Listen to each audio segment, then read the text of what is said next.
गांधी के सपनों का भारत में हमारी यात्रा पहुंची है समस्तीपुर। समस्तीपुर के बारिश नगर प्रखंड के ग्राम पंचायत राज कुसैया, जहां एक प्रसिद्ध समाज सेवी संतोष कुमार जी से हमारी मुलाकात हुई। संतोष कुमार 38 साल के एक युवा हैं जो अपने जीविकोपार्जन में स्वरोजगार को अपनाते हुए अपनी सामाजिक जिम्मेदारी के साथ एक सामाजिक कार्यकर्ता की भूमिका में पिछले 15 साल से काम कर रहे हैं।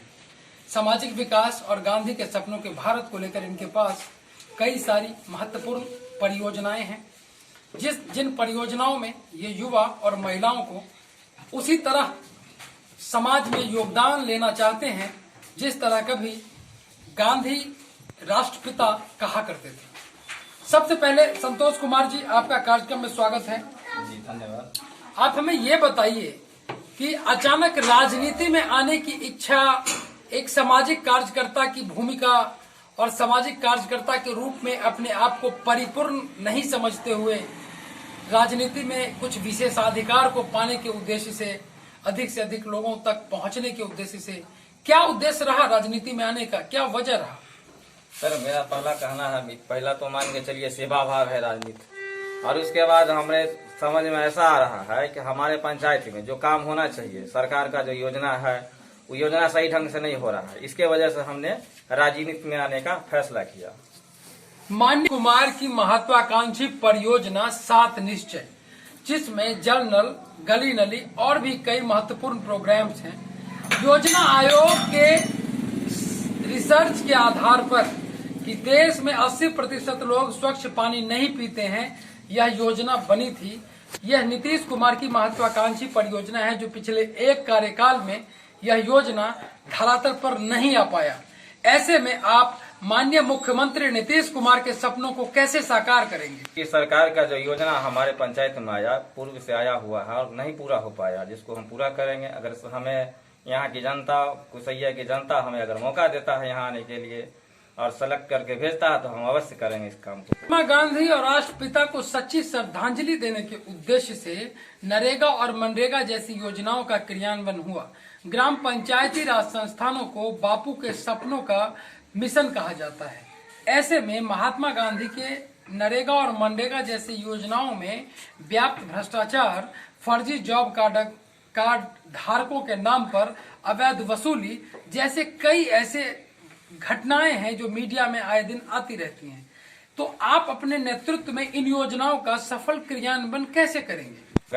ग्राम पंचायत राज व्यवस्था में जो है, मान के चलिए पंचायती राज व्यवस्था में जो है सो यहाँ जो है सो क्या नाम है इसका, नरेगा मनरेगा में वार्डों में आम सभा क्यों नहीं होता? जी। क्यों पंचायतों में आम सभा नहीं होता? नहीं, आम सभा भ्रष्टाचार हो या गांधी जी का जो सपना हो उसको जो है, अब जैसे मान के मनरेगा और नरेगा की बात हुई तो मनरेगा और नरेगा का जो है सो हम यहाँ जो है सो पूर्व से जो काम नहीं हुआ और फर्जी की जो बात आप बोल रहे हैं उसको जो हम यहाँ जो है पंचायत में जो है सो आम सभा अपने नेतृत्व में इसको सही तरीके से चलाएंगे? बिल्कुल 100% सर, 100%। महिलाओं की है। गांधी ये भी कहते थे कि रोजगार सृजन के लिए स्वरोजगार का उद्देश्य ही आधी आबादी की महिलाओं को रोजगार के अवसरों से जोड़ा जाएगा।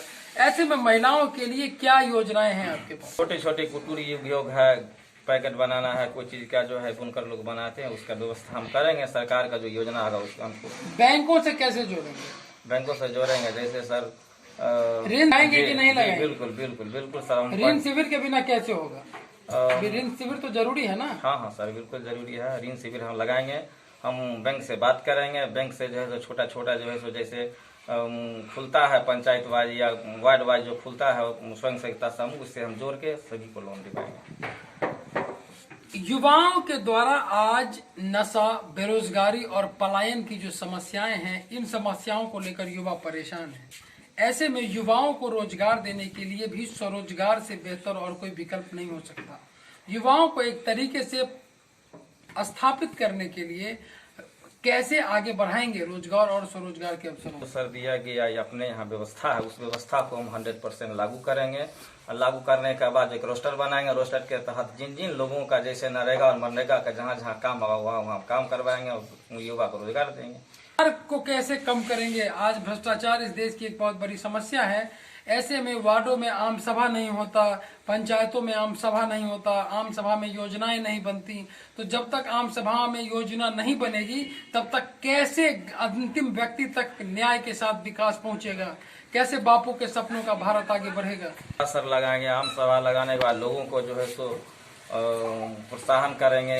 मान के चले भ्रष्टाचार में पैसा नहीं देने के लिए सरकारी अधिकारियों को, और जो भी काम होगा हमसे, हम तत्पर रहेंगे काम कराने के लिए। हम पहले तो खुद मान के चलिए जागरूक होंगे, उसके बाद जनता को जागरूक करेंगे कहाँ क्या है नहीं है।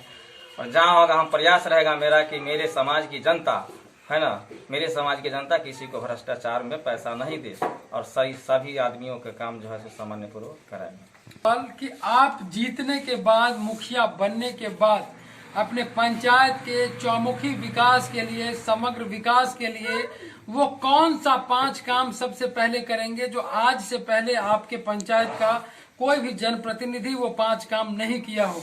उन 5 काम का नाम बताएं।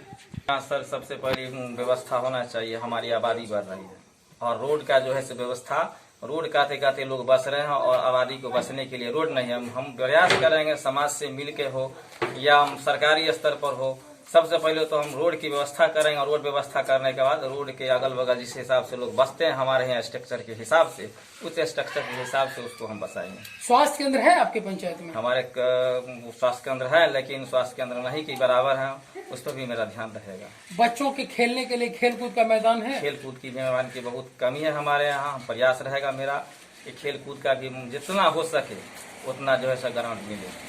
कन्या विद्यालय है 10+2 तक की आपके पंचायत में? 10+2 का विद्यालय हमारे पंचायत में नहीं है, हमारे बगल की पंचायत में है। हम प्रयास करेंगे हमारे पंचायत में भी हो। ये गांधी के सपनों को साकार करने वाले ये वो युवा जो अपने स्वरोजगार को अपनाते हुए समथिंग बैक टू सोसाइटी करने के उद्देश्य से बापू के सपनों के भारत को अपने तरीके से आगे बढ़ा रहे हैं। ये है संतोष कुमार, समस्तीपुर से।